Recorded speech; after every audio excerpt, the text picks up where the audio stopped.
అందరికీ శుభోదయం. ఈరోజు ఏప్రిల్ 29, 2024 సంవత్సరం సోమవారం. శ్రీ క్రోధినామ సంవత్సరం ఉత్తరాయణం వసంత ఋతువు చైత్రమాసం కృష్ణపక్షం. సూర్యోదయ సమయం ఉదయం 5:54, సూర్యాస్తమయం సాయంత్రం 6:32.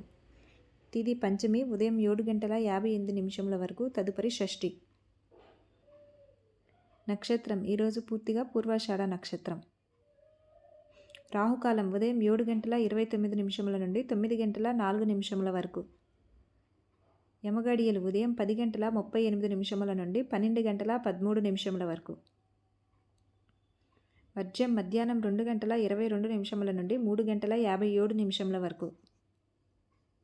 దుర్ముహూర్తం మధ్యాహ్నం 12:38 నుండి 1:29 వరకు, తిరిగి మధ్యాహ్నం 3:11 నుండి 4:02 వరకు. శుభ సమయం ఉదయం 5:30 నుండి 6:30 వరకు, తిరిగి సాయంత్రం 4:15 నుండి 5 గంటల వరకు.